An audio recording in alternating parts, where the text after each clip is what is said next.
Hi, magandang araw sa inyong lahat. Welcome ulit kayo dito sa channel ko. Alam niyo, napakaganda ng umaga ngayon kasi ang mga halaman kong oregano at saka yung iba pang mga dahon-dahon dito na pinapainom ko rin sa mga manok ko ay napakasisigla kahit na ang init ng panahon.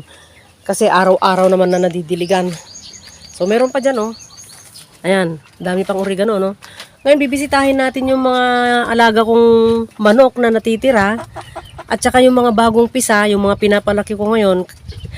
Kasi nung umuulan ng araw-araw, yung mga nakaraang buwan, medyo nagpreno ako ng pagpapapisa.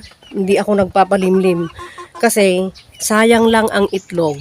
Kung basa ang paa, mabubugok ang itlog o kaya nalalaglag, nag-aagawan sila kasi pag nababasa yung bahay nila, doon sa loob yung mga inahin na taga-limlim ng itlog ng RIR at saka yung sarili na rin nilang itlog, nag-ano sila, nag-uunahan sa bake, nalalaglag yung mga itlog, sayang lang, di ba?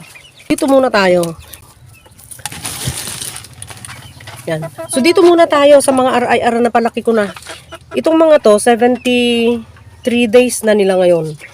Malapit na silang mangitlog. Oh, itong tatlo, babae. Yung isa, lalaki. Pero itong isang to, naka-reserve na yan, may bibili. Itong tatlo ang palalakihin ko para mangitlog sila ulit. Para may kasama yung mga layer ko doon ng mga RIR. Dito naman tayo sa kabila. Ito yung growing pen na kinalalagyan ng mga RIR. Halong RIR ito, tsaka yung halong crossbreed ng RIR at tsaka native hen. Ito, yung 5, yan, pure na RIR ang mga yan. Ito. Tapos, yung 2 na yan. Yun. Pero itong malaki na to, at tsaka yung 2 malaki na to, ito, crossbreed ng RIR at tsaka native hen. Kapatid nila yan, no. So, may lumabas pa rin doon sa kulay ng nanay nila. Yung nanay kasi nila may lahing Australorp pa dahil ang nanay ng nanay nila or yung lola nila ay Black Australorp. Pero ang lolo nila native Hulo. Kaya kahit na na-breed ng RIR, meron pa rin lumabas sa genes ng angkan nila, yung lolo nila at saka lola nila. So kahit na mainit ang panahon, salamat kasi masigla silang lahat. Meron lang isang dito, napilay kasi ewan ko, naipit siguro dahil tingnan niyo naman yung yung growing pen ko. Minsan pwedeng sumabit yung paa nila diyan, oh. Pero matakaw siyang kumain. Ayan, oh. Medyo nakakatayo-tayo na pero siguro sumabit siya diyan kaya nung hinihilot ko, umaangal siya. Nasasaktan siguro. Ito yung nanay nila, oh. Tapos itong ibang inahin dito, yan, nangitlog na uli. Tinakas. Ay, tumakas na siya kasi tinakpan ko kanina, yun, oh. Ito yung tandang ng ng Brahma. Ay, hinahabol ako. Nakahabol yan eh. Matapang yan, masungit yan. Dito na lang ako magtatago sa bahay ng mga RIR kasi hindi ko ma-focus yung Brahma. Ayan, oh. Pero ang Brahma na yan, hindi puro. Kasi tingnan nyo naman yung paa. Yung outer side lang niya ang may balahibo. Tapos yung inner side, walang balahibo. Nagbawas kasi ako ng inahin. May mga ibinenta ako na magugulong inahin. Kaya yan na lang ang natitira. Ulit ako. Mag-uumpisa ulit ako na magpalaki o na mamili ng gagawin kong inahin na mga bago. Para yung mga matatanda, madidispose ko na. Ito mga RIR naman, ito na lang na natitira kasi inalis ko rin yung Black Australorp na kasama nila. Tapos yung mga ibang inahin nun, yung Shamu Hulo. Meron akong mga pinalaking Shamu Hulo noon. Hindi ko tinuloy. Kasi ayoko yung lahi niya, yung itsura niya ayoko. Tapos yung sa pangingitlog, hindi talaga siya pangingitlog. Gusto ko lang talaga kasi yung magaling lumangitlog. Ito namang mga RIR, so as usual pa rin, healthy sila at saka friendly, mababait ang mga to. Mabuti pa itong tandang ng RIR, hindi niya ako hinahabol, hindi niya ako tinutuka. Yung Brahma na yun, bata pa, remember noon, December, January, February, March, April. So 5 months na niya, mabuti pa itong mga RIR, friendly sila. Alam niyo pag nag-alaga ka ng RIR, hindi sila matapang, hindi sila aggressive. Hindi kagaya niyan, siguro ewan ko kung saan na-cross yan kasi bigay lang ng kuya ko yung itlog nun na pinapisa ko, yan, hindi rin niya alam kung saan na i-cross yan kasi pinamigay lang din sa kanya. So, nakapag-produce siya ng mga ganyang manok niya din, binigyan din ako. Pero, nagtataka rin kami kasi may umitlog ng green. Yun nga, binigyan nga ako ng itlog na green noon, kaya lang hindi napisa dahil nagkandalaglagan dyan sa baki. May yung, dahil nga dun sa magulong, mga inahin. Inaagaw nila yung baki ng isang naglilimlim. So, hindi maganda pagka may magulo, kaya nagtanggal ako. Ilan yung sunod-sunod na tinanggal kong inahin. Yan mga natira, yun yung mga maayos na mangitlog, maglimlim. Yung marami pa silang itlog. May isa dyan na hindi naglilimlim. Ang mga RIR, dahil mainit na mainit ang panahon, bumaba ang production nila. Pero same pa rin na masigla sila. Kaya lang, marami silang naiinom na tubig. Nung kainitan, kasagsagan ng init talaga na napakainit, nakakatatlong beses ako maglagay ng tubig nila dyan. Pero yung dating 130 grams per head per day na pagkain nila araw-araw, minsan nagwa 100 grams per head per day na lang ako kung hindi nila nauubos. Halimbawa, 130 grams per head per day ngayon. Bukas, either 120 grams or 100 grams per head per day. Parang kahapon, 120 grams lang yung ibinigay ko sa kanila per head per day. Pero ewan ko mamaya, obserbahan ko. Kasi mukhang maganda na naman ang sikat ng araw at napakainit na naman. Malayo pa ang ulan dito sa amin. Paminsan-minsan lang umaambon pero hindi nababasa ang lupa. Meron lang yung umulan noon ng isang malakas. Akala ko naman basa yung lupa. Malakas pero saglit lang kasi. Hindi nagtagal. Itong mga manok ko ay healthy silang lahat. Mula dun sa mga native, itong RIR, at saka yung mga pinapalaki ko na yon. Meron pang bagong pisa. Doon, puntahan natin mamaya. Noon, hindi ako nagpaparami talaga ng manok. Ilang batch na yan. Pero, laging nadidispose, no? Pag may bibili, binibenta ko talaga. Kasi, aanhin kong i-keep yung mga manok kung wala naman akong space na maluwag. Kasi noon, ang daming puno dyan sa likod namin. Pero ngayon, papakita ko sa inyo, malinis na. Kaya pwede nang magparami ng manok. Ito na yung mga kiti. Yung dalawang black na yan at saka yung isang malaking dilaw na yan, yan. Na yan, Brahma pa rin yan. Pero yung product ng Brahma niya dun yung hybrid pa rin yan, syempre.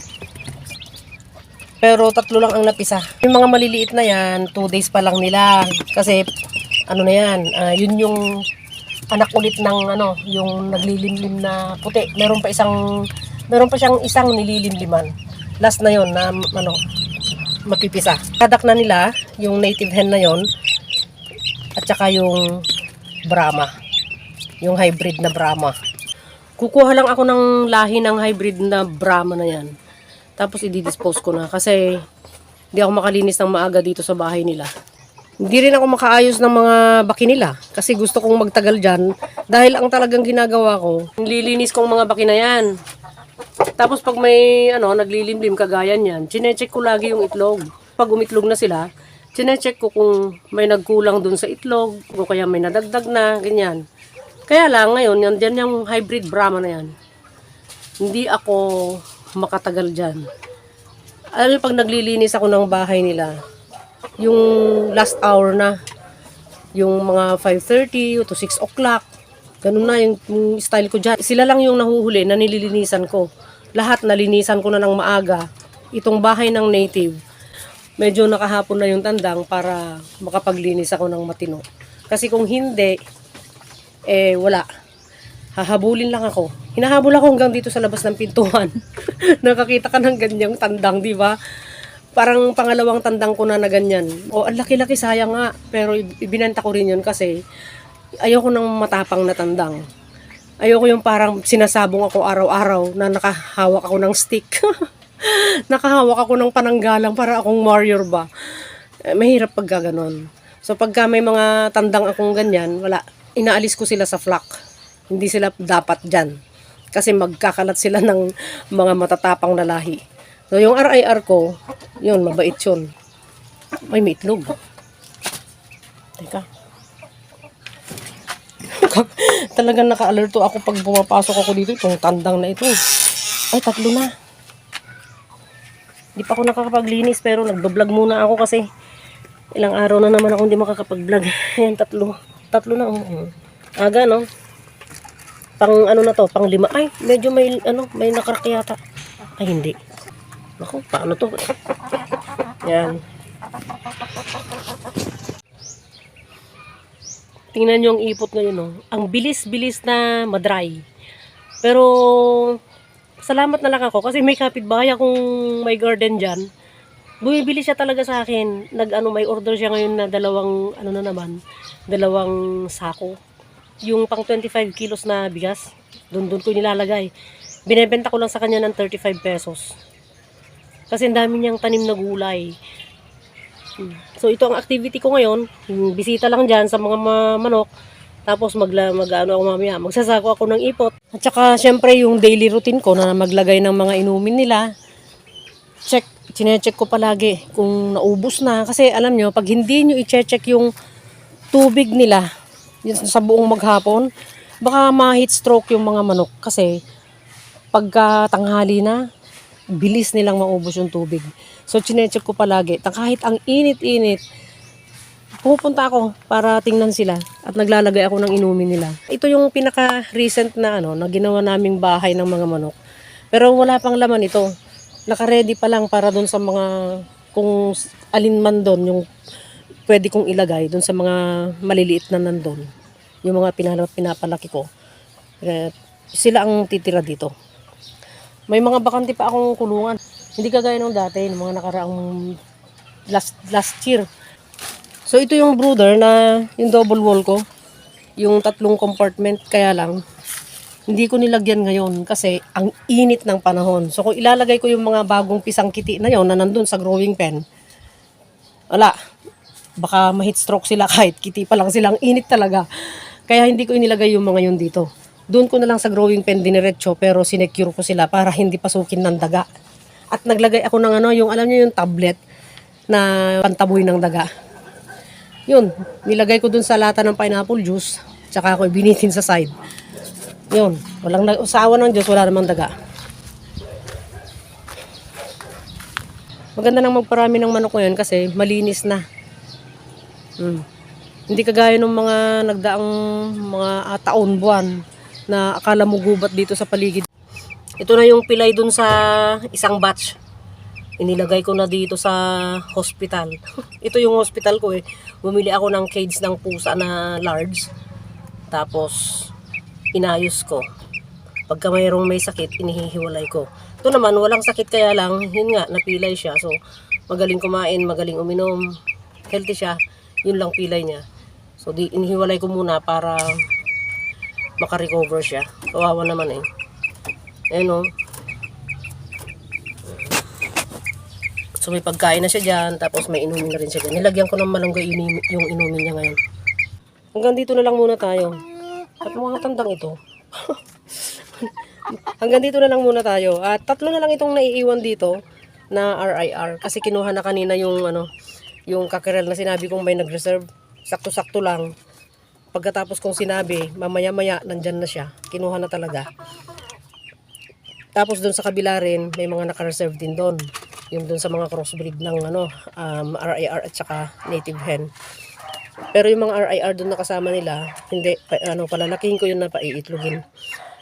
Hanggang dito na lang. Sana huwag kalimutang mag-like, mag-subscribe, at pakihit ang notification bell para sa susunod na mga videos ay ma-notify kayo. At thank you sa lahat ng mga sharer, yung mga nagko-comment, yung mga nagla-like, lahat. Tsaka yung mga hindi nag-skip ng ads. Salamat sa inyong lahat. Malaking tulong yon sa channel ko. Sana pagpalain tayong lahat araw-araw at panatilihing masaya, masigla at malusog ang ating mga alagang manok.